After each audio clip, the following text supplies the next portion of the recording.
Diri kita wujud firman Allah yang hidup, Allah yang kelihatan.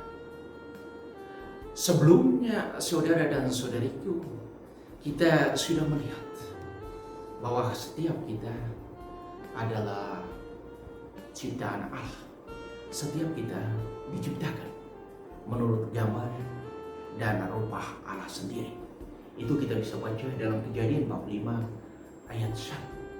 Dan juga kita telah mendengar bagaimana kesaksian Yesaya bahwa kasih Allah itu abadi.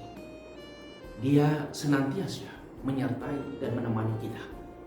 Dan kasih Allah itu sama untuk setiap orang.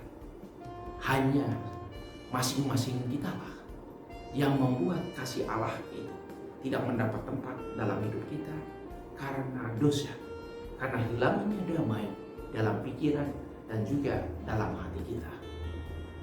Lalu selanjutnya Paulus memberi kesaksian bahwa penderitaan yang kita alami sekarang tidak bisa dibandingkan dengan kemuliaan yang akan dinyatakan Allah.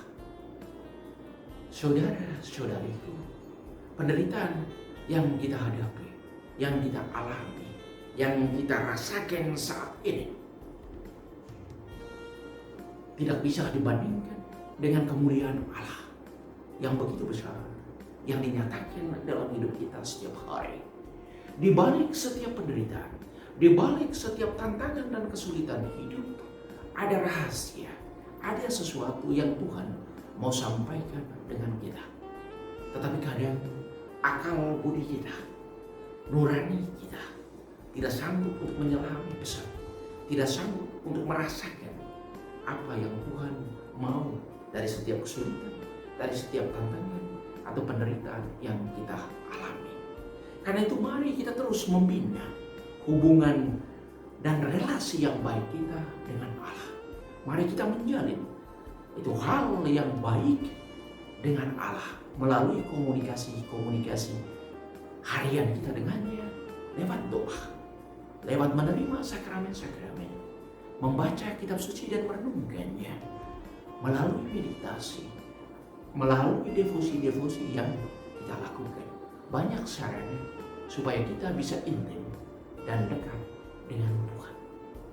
Selanjutnya, Yesus mengajak semua kita, jadilah tanah yang baik, tempat firman Allah bertumbuh, berkembang, dan berbuah.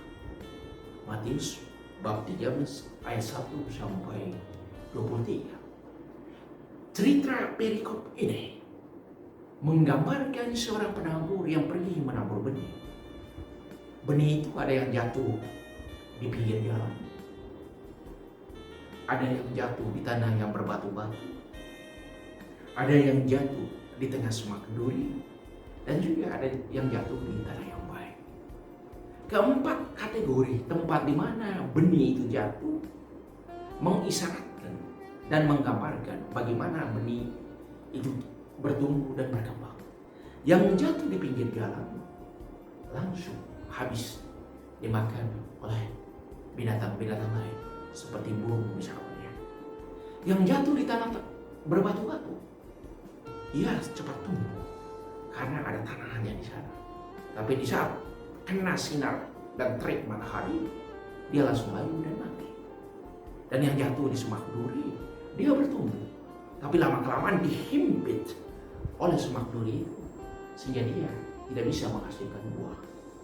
Lalu yang jatuh di tanah yang baik, itulah yang bisa bertumbuh dengan baik, berkembang, dan akhirnya berbuah. Dan buahnya bisa berlipat-lipat.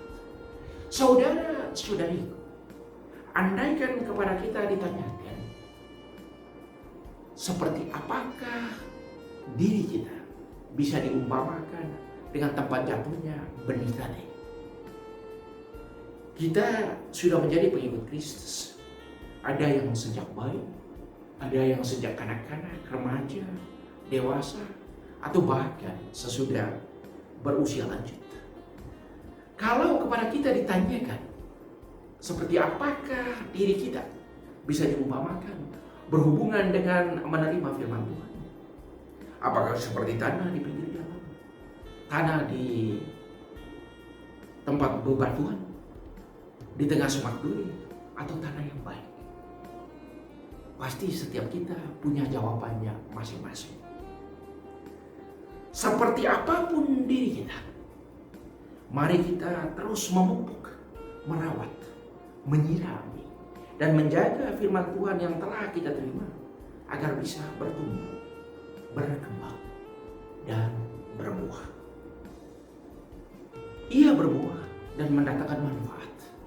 Pertama-tama untuk diri kita sendiri dan kemudian untuk orang lain. Firman Tuhan yang kita terima harus sungguh bermanfaat untuk diri kita sendiri. Ia harus membantu untuk kebaikan kita. Kalau firman itu bermanfaat untuk diri kita, pasti juga itu akan bermanfaat untuk orang-orang yang ada di sekitar kita. Kita menghidupi firman dan membaginya dengan sesama. Karena setiap kita adalah gambaran Allah. Kita menjadi jembatan kasih dan tali kasih yang membawa kasih Allah kepada sesama dan membuat kasih itu menjadi semakin kuat dan bertumbuh serta berkembang. Maksudnya, mari kita menjalin hubungan yang baik dengan sesama dalam semangat kasih. Sebelum kita menjalin hubungan baik dengan sesama, mari kita juga menjalin hubungan yang baik dengan Allah. Hubungan yang baik kita dengan Allah itu mesti dihidupi dalam hubungan yang baik dengan sesama. Karena sesama adalah Allah yang kelihatan dalam hidup kita setiap hari. Pertanyaannya, adakah kita menghadirkan kasih Allah untuk sesama? Ataukah hal-hal yang tidak menggembirakan yang membuat orang jauh dari Allah? Semoga Allah Tritunggal hidup dalam hati setiap orang, dan dengan itu lenyaplah kegelapan dosa. Tuhan memberkati.